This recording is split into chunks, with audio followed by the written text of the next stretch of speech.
Philippa. Welcome to the Research Happy Hour, where we chat with qualitative research professionals to learn about their career paths, passions, and experiences. We are so excited to have you here. Thank you for taking the time to share with us today. Thank you for having me. All right. Well, why don't we get started with a little bit of a snapshot of your career? How would you describe kind of the journey that's brought you here with us today? My journey has been winding and very non-linear, I would say.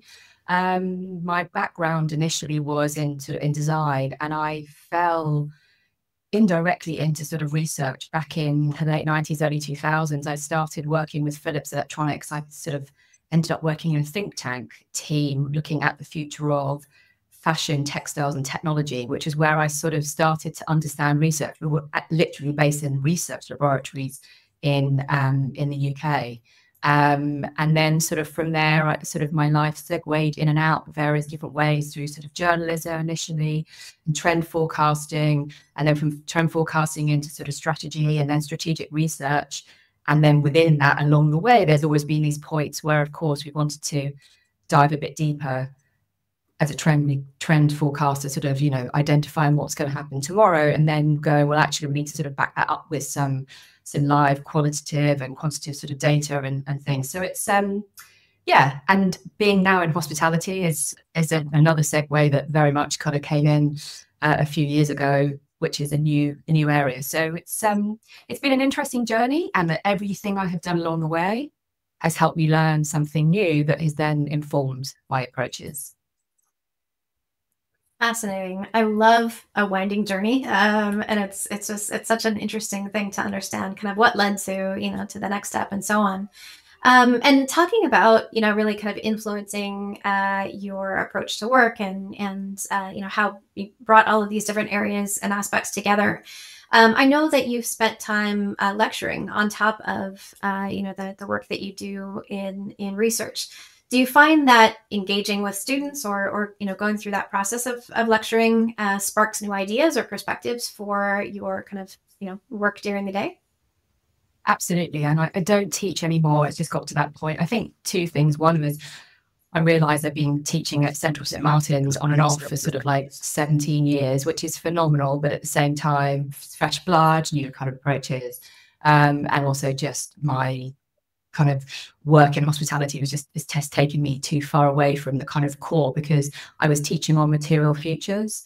And my background being materials and textile design, it was a very natural place, but it was always about futures and understanding how insights, innovation, technology, everything could evolve to create the future that we're looking at tomorrow, whether it's physical or digital.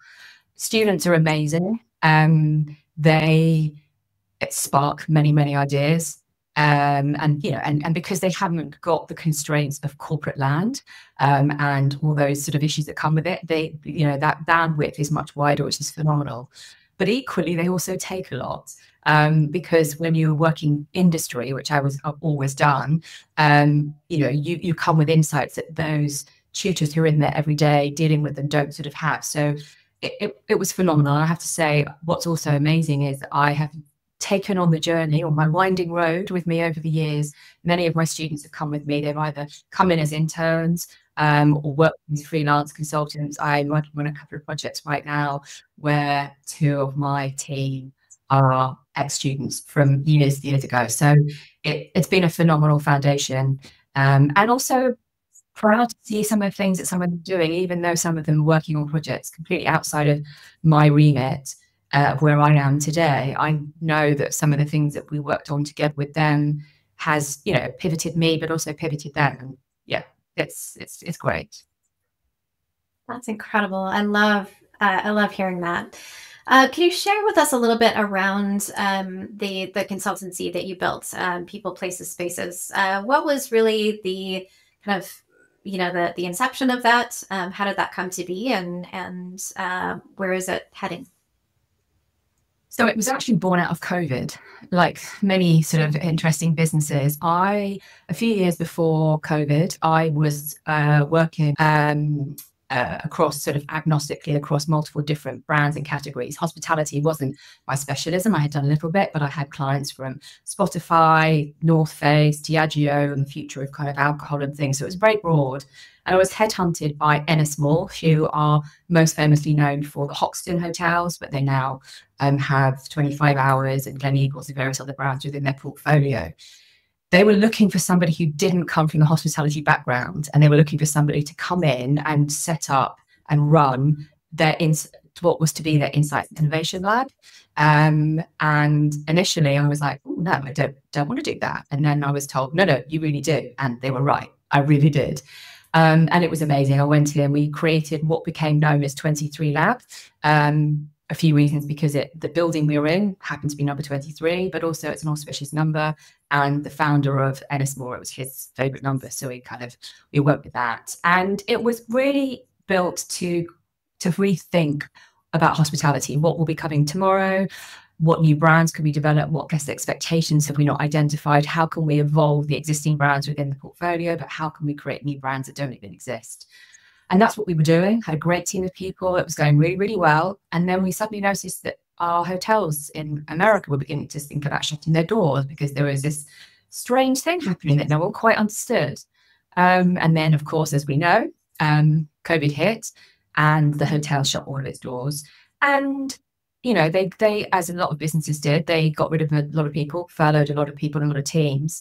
And at that time, we were one of the teams that they decided to furlough, which made sense. But again, sometimes I think short-sighted. The first thing people often do is get rid of research. We need to batten down the hatches. Well, ironically, that far future focus is the thing that helps you. However, I just decided after a couple of months of furlough that it didn't make sense. I couldn't do anything. I was still contracted within the business and I was itching to do other things. So I took a bit of a punt to set up a hospitality consultancy, but I softened the edges by keeping a bit of retail in there as well, because there's a lot of crossover and a lot of co-working. I had, prior to COVID, I had developed the working from concept and brand for Ennismore, which was their co-working product that sits alongside Hoxton. And so this was pre-COVID, before people really work from home. So it was a perfect opportunity. It's hard to remember back that far, isn't it? Exactly. So kind of leverage that. So that's sort of where I started. I worked with a great American brand called Kiln, who are a co-working brand that go pretty much across the west coast of America, kind of based out of Utah, going down the tech vein, kind of worked with them a lot, and sort of then started to build up more hospitality clients. And then the rest has sort of been history. I've been so lucky. I continue to work with Ennismore across some of their products in portfolio, which is great. I work with, you know, kind of Lock hotels here in the UK and Europe. I work with TSE hotels across here in Australia. And we've been building people, places, spaces as a sort of evolving beast, I guess, in the nicest possible way. Very much made a decision very early on that I didn't want it to be an agency. I wanted it to be a bit more of a kind of lean model. I guess two things. One is my kids are a bit older now, you know, they're kind of young adults, but at the time I'm running an agency in my own home, you know, having that kind of responsibility. So what it's based on is I build teams according to the project and the brief. And as I say, bring in some of my ex-students that I've been talking about who are now, you know, brilliant research consultant practitioners in their own right. And yeah, over the kind of the last 4-ish years, it's really evolved into being a future-focused 360 degrees consultancy that supports either existing hospitality brands who want to understand what tomorrow requires for them and how we can unpack their existing brands and take them on a journey to future-proof them, and or new brands and developers and operators coming to us and saying, we'd like to develop a new brand, new concept. This is, you know, we need your help, or we've got a building and a destination, and this is what we think. And we very much take a people first approach. Hence, it's people, places, spaces. So we always start with people first. Who's the future guest? What are their expectations? What are the trends and things culturally shifting that? And then what does that mean for place, whether that's physical place that exists or whether it's place finding? I don't like to talk about place making, because that's a category that a lot of people do brilliantly, but also it's about finding the storytelling and the narrative that already exists in that space, in that place. And then spaces is sort of the physical and the emotional space. one thing that's really, really important and something I learned a lot of when I was with Ennismore is that it's the experience of being inside a hospitality brand, that the thing that you feel, the thing that you remember. And so it's that emotional space as much as that physical space. How do you create that thing that makes people want to return, tell their friends about it, etc., etc.? I love that. With that consultancy approach, aside from kind of the flexibility, in and around your life and the lives of your teams, do you feel that that approach allows you to take more creative risks or, maybe, implement approaches that you might not have been able to in-house? Absolutely. It's a funny thing, isn't it? If you're a consultant, you almost get carte blanche to make statements that people will listen to. Often I'm in meetings and I'll say something that somebody will come up to me afterwards and say, I've been saying that to the CEO for the last 3 years, but they don't listen to me because you sit next to them and they pay your salary, but for some reason as a consultant. So in one sense, you do because you get to prod and poke. But also, I kind of sometimes say to people, if I say something that might appear to be quite harsh or unexpected, it's like, I don't have that risk of an employee. I'm not employed. What's the worst you can happen? You don't, you say, I don't want to continue working with you in the future. But so there is a freedom to being a consultant that you don't have as an incumbent. And again, that was something I learned with the Ennismore kind of my tenure there, because it was first time I've been client side realistically since my first career at Philips, because as a consultant, you're always dipping in and out. And actually, what was amazing when I first started, Sharon, the CEO, said to me, I don't want you to know what's going on internally or else. I want you just to go, lift the lid, poke and prod, move a stone, make people feel uncomfortable. Because if you don't, they won't, because it's easy for anyone to get used to it. And so he gave me that freedom, at least for 3 months, to really not adhere to anything going on. And that was a massive learning curve. And I take that with me. I've been working very closely with TFE Hotels, which is part of the MMNT Moment project that I know we'll segue onto in a bit. And again, the same thing there. One of the things I said to him was just let me not be pulled into whatever is your day to day. Let me have that freedom, because that freedom is where we can make change and innovate. So yes, absolutely, it does give you that. But of course, you have a responsibility to not come in and to sort of throw everything out the window. It's not about that. But it's coming with a fresh perspective. It's coming with a lack of worry about upsetting the status quo, because of course there's no political wranglings required, because you're not sort of within. No one's your boss, no one's your colleague. Everybody sort of sits differently. Having said that, one of the things that's very important for People's Places Spaces is that we always become part of the team. We very much have that approach, and actually, we develop a lot of brand values for our clients. We've written our own brand values, and one of those is all about collaboration. It's also about honesty, which kind of leans into what I'm talking about. But collaboration and being part of the team is really, really important. Otherwise, you come in, you stir things up, and you leave, and it doesn't actually do anybody any favors. What we do is we come in, we stir things up in a positive way, and then we help create the guardrails for that business and that brand to understand how they can move forward and how they can use that to activate and create change for the better. Love that. So you mentioned MMNT, perfect segue. Thank you so much. Would love to understand from you kind of, how did that project begin? What are some of the unique challenges and maybe unique approaches that you kind of brought to the table in this case? So it was interesting. It began in a Zoom room during lockdown. I was attending a virtual conference because, of course, everything went virtual at that stage. And as was the kind of the way things were at conferences, instead of physically networking, they would put you in a Zoom room with a random bunch of strangers and ask you some questions. And I met somebody from TFE European team at that stage. And they already had this idea. They wanted to develop a test lab for the future of hospitality, because they knew the world was changing. They knew that travel would no longer sort of exist in the same way, but they didn't know how, what, why at that stage. So they essentially said, could you come in and develop a concept, an idea of who our future guests would be, what we'd be testing, and why we'd be testing. What was supposed to be a 3-month brief has evolved to what is now probably 3 years. I'm still working with a team, which has been phenomenal. I think that says an awful lot about the relationship and being a team. I very much have become the creative lead of the brand, or often the brand police, as I've sort of self-named myself, to make sure that this thing kind of lives and exists forever and within the business. But it always was to utilize the opportunity to think about tomorrow. And what I did was I used my practice, which is who's coming, who are these future guests? What are the value expectations they're looking for? So we did a big trend piece of research, understanding the changes in hospitality and travel.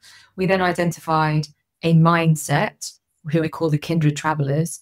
So the kind of, and sort of really, what are the values of what they're looking for from travel? What the kind of brands that they would align with? We then utilized that to develop a series of brand principles, created a brand. And at the time, the idea was to not create a brand, was just to kind of create a lab that would invite people to come and stay in over a few nights, and then in return they would give us their feedback. But if you ask somebody to come and stay in a hotel where there's potentially cameras and people potentially watching you, you'd be like, oh, hang on, that doesn't sound correct.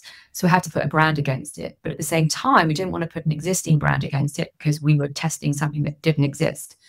So we developed MMNT, which is all about a moment in time, partly because we wanted to test what people's responses to the new hospitality ideas were in real time, not a post-stay survey, not an NPS score, not something that gives you historical information. It was all about, how does somebody feel when they walk through the door?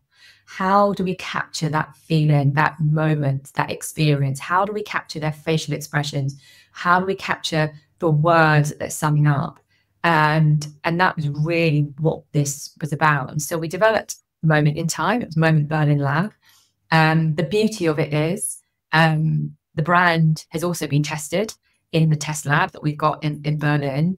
And what is also so fantastic is TFE were never looking for a new brand to roll out within their portfolio, but they're so pleased with it, and they're so delighted by all the learnings that it is their new brand, sits within their kind of the brand stack under their global casual living, which is an overarching category for them for kind of mid to non-stay.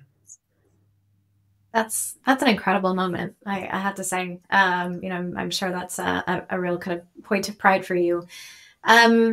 As you are, kind of working with these, communities of, folks who are coming in and staying in this lab, and working to kind of forecast the future, what are you seeing in terms of some of these trends, and what do you see as the future in hospitality? If you can share any insights with us.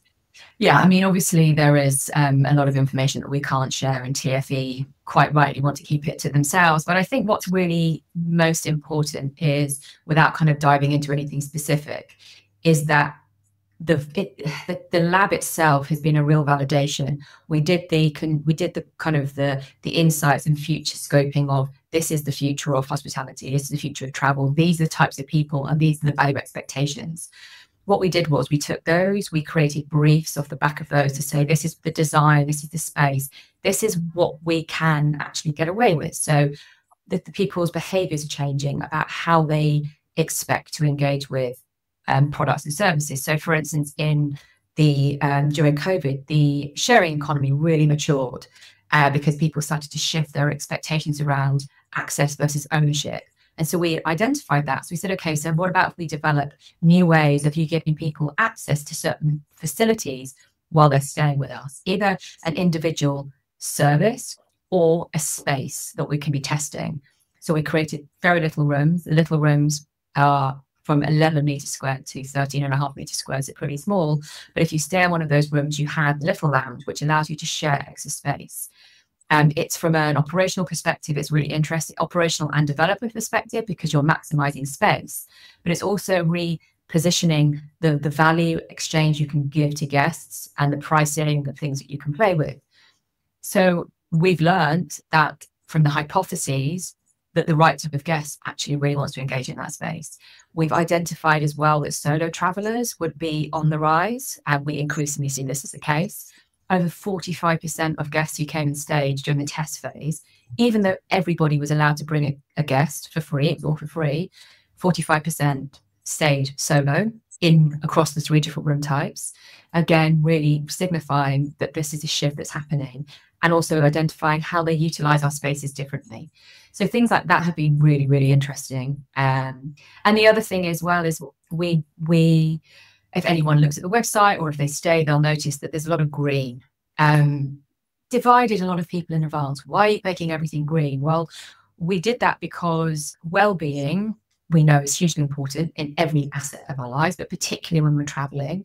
How can you help support well-being?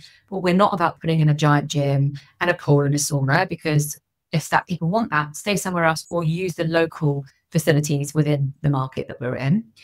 But there's other ways we can support you in that. Now, obviously, a great night's sleep being one of them, but we know scientific evidence, not our scientific evidence, other people's, that green helps with your cognitive ability for working. It helps you sleep better. So we were, okay, great. What we'll do is we'll create these spaces in these rooms that do that.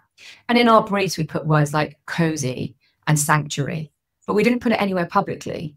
And when we use Recollective, and one of the kind of things we were asking our guests when they first came into the rooms were, what 3 words would you use to describe your experience, the space, the design? They played those words back to us. So we've learned that the physical manifestation and the expectations of what you can do through the physical build is hugely empowering and valuable. And actually, you can really deliver an experience through something like color, through a texture, through a soundtrack, things that people kind of know you can do, but actually validating that has been hugely important for the business to understand how they can push those boundaries of brand and experience, not just bricks and mortar. Oh, I love that. And now I need to paint my bedroom green. How has your kind of working relationship with technology changed? As you've seen kind of the landscape of market research change, the landscape of qual and quant and all of that. Obviously, the influx of AI. How has that impacted how you work? And do you feel like it is enabling kind of more and deeper connection with people and with humans, or do you feel like it may get in the way? I mean, it's the same with anything, obviously it's the top topic at the moment, isn't it? Technology for me and for what we did with Moment at the time was a big pillar. It is digitally hosted as a product, but not to remove the human experience, but to give people options of choice and seamlessness and frictionless and simplicity. So simplicity being one of our brand pillars. Simplicity can be delivered through tech, but also friction can be delivered through tech. So absolutely, tech is really important. It's always about a time and a place. And I think as we've gone through the journey of the lab and the learnings, we see that there's still a long way for people to go. So what's interesting about the lab is we're using a digital check-in tool. So you check in advance on your phone. When you arrive, you get a set of keys sent to your phone, and you swipe your keys and they open the front door and they open your bedroom doors and various other things across the property. What was really interesting is we also set it up so you can also have the access to going and downloading a physical digital card. If your phone breaks, dies, you lose it in the bar, all of those things that we assume might happen. But what was really fascinating was a lot of people told us that they made themselves a physical card, not because they wanted to use it, but because they thought they should, because the behavior change hadn't quite shifted for them yet. Because they're like, well, it might go wrong, or I might forget my phone. No, very, very few people had an issue where their phone ran out of power or they lost their phone. They're sort of like, 0.0%, 1% people that happen to. But it was it might happen. So it's really interesting that there is still these journeys that we need to go on as people, because we're inherently still people. Flip side of that, from a research perspective, the advance of technology has enabled us to do exactly what we wanted to do, which was to get unbiased, in the moment feedback from our guests. Because if I was standing in the room with the guest, or anybody was standing in the room, they're going to be, oh, well, I need to be polite because you hold the team behind it, or I need to. So what we're doing is capturing someone going, oh, I didn't like that. Oh, in fact, that's actually really ugly, but but I quite like that. And that's what we wanted to get, because it becomes faceless and emotionless. So that's where the advantage came in. Unfortunately, timing wise, we didn't get to use the AI in the back end of Recollective for our first testing, but we are going back into test in Q1, and we will be utilizing that as well. And interestingly, we are also going to be actually adding an AI assistant through our WhatsApp channels for testing in the next phase. Just again to sort of get a sense of, at what point does it become the uncanny valley? At what point are people going, am I talking to personal or not? And actually, do I care? Will I ask different questions? So it's such an ongoing loaded debate. I don't have a particular side I stand on, because I think it comes down to every example of every project, every case study, every rationale as to where technology is going to add value versus where it's going to be tech for tech's sake. And it should never be tech for tech's sake. Not in hospitality, for sure. Yeah, agreed. So looking back at, this incredible winding journey, that brought you to now, what's maybe a standout moment or a standout achievement for you? And, even kind of on the flip side of that, what's a standout kind of challenge that you overcame? I mean, the standout moment has to be Moment Berlin Lab, but simply because it's literally like my portfolio, our approach with People, Places, Spaces, from research to physical space to a brand new brand, and then back into research to validate what we started with and come back through.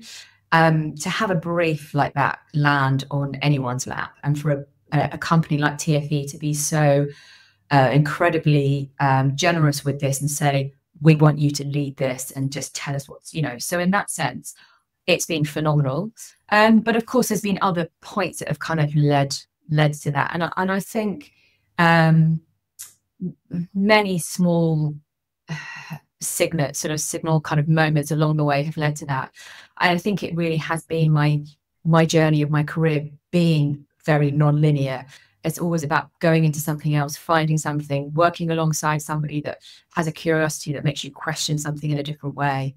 And when I was at Ennismore, I think that's where we first started to work really in the way that I then learned to sort of take over to mobile in terms of using these market research tools. Because prior to that, had used various different approaches, but we took a market research tool, a digital platform, and we sort of hacked it a little bit to say, well, actually, we're putting people into a physical space to do this, and they're doing it on their own time. And how can we create this feedback loop that gives them, as I said before, that kind of non-biased, that sort of faceless opportunity? And so I guess it was a big part of it was also Ennismore, and equally within Ennismore, they gave me the love for hospitality as an industry. So that is that breakout moment of going, wow, this is an industry that I love and I feel very at home in. Love that. So if you had to, go back to kind of the beginning of your career, is there something that you wish someone had told you, a piece of advice, and that obviously then you'd pass on to future researchers? I guess it's that same thing that's always the case, is just don't be afraid to ask. Don't be afraid to be curious. I think that's the thing. Curiosity has been a key to this. The thing that I always say when students or mentees come to me and ask me questions, it's like, what is the one thing? It's always trust your instinct. My full career has been based on instinct as a strategist, as a trend forecaster. It has to be of going, I feel something and I believe it. There's a bit of a sort of glib joke that kind of used to fly around. Like if you see 3 signals, then it becomes a trend. And of course, it's not like that. But you have to trust your gut in order to innovate and push forward. The other thing is to not rely heavily on data, which of course feels slightly counterintuitive to this conversation. But I've always said this to my clients, is that data is, and I know this is changing because AI is running data in different ways, but data is always historical to a point, because if you've got data, it's happened. So using data to help point the direction or to sort of shift the dial is what you should do. You should use gut instinct to allow you to say this is the direction of travel, and based on robust methodologies and processes, of course, it's not just finger in the air, and use that data to help put those stakes in the ground. Don't use the data to tell you what to do next, because if you do, it's same as everybody else is doing, and it clips your wings. And that's another reason why working with Recollective for Moment has been so brilliant, because it's this really rich balance of qual and quant. And you need that qualitative to be able to sort of say, you know, this is great that we've got this bit of data, but actually look at how it's nuanced. A great case in point is each of our guests, when they first walked into our spaces, they had a timed task, which was to record them doing a room walk around. It's a bit like an unboxing that they'd be doing on Instagram or TikTok. So, you know, getting that sense. And we had people walking into some of our rooms, which are windowless, which if you'd said to somebody, would you like to stay in an 11-meter squared room without a window? Well, we know what the answer is going to be. You walk into that room and they go, oh, wow, beautiful colors, beautiful design, you know, and they start to talk positively. And then they go, oh, I just noticed there's no window. Oh, I don't really like that. Oh, but the moon lamp is really fantastic because it now makes me feel I'm outside. You go, bingo, got it. So the data might tell us 75% of people who we asked told us they wouldn't sleep in a windowless room. But that qualitative data, their facial expression, the intonation in their voice, how they positively spun what we see as negative, suddenly we go, oh, okay, our instinct was right. We can do that if we do it this way. And that is the richness that I think. So it's always being curious and open, and don't let somebody tell you no, because we've always done it that way. Because my company wouldn't exist if we had taken that advice. That's fantastic. So we're coming to the end of our time together, which is a shame because I'd love to just keep chatting. What I'd love to do is pivot a little bit and ask you just some kind of fun personal questions. So if you could run research with any cohort in history or the future, what would that be? Wow, that is a question. Any cohort in the future or history? I would have to be the future because, hey, that's what I do. I work it in the future. So I don't know who that cohort would be yet because they probably don't quite exist. But I guess that's what by its very nature, that's kind of what I do, because we identify future mindsets. So we kind of use, you know, that sort of the diffusion of innovation curve, that sort of mindset of dealing with, you know, the early adopters and innovators of any community. So we're always looking to find those people, the anomalies, and say, what are they doing? And then go out and find them. So in a way, I guess I'm kind of already doing that in the short to midterm future. Yeah, nice. Okay. And last one, what's the best question you've ever been asked? Oh, wow. That is a difficult one. Maybe not the best question I've ever been asked, but I guess the most important question is, which often comes in various different guises from different clients, is how can I embrace change? And I think that is the most important question because it comes in with the embrace is the key to that. The change isn't the important part. Of course, that's the kind of the output of it. But it's very difficult as humans, as people, we often don't like change. And when I work with CEOs who ask that question in various different guises, it's such an incredible responsibility and privilege to be able to work with them and their teams to enable that to happen. And it might be a very small scale, or it might be a very big scale, but often it's those small incremental things that make a big change. Fantastic. Well, Philippa, thank you so much for your time today. Really appreciate you joining us here for Research Happy Hour. We'd love to have you back in the future. I want to dive into so many more of the answers that you had there. So thank you very much. I really appreciate your time. Thank you very much for chatting with me.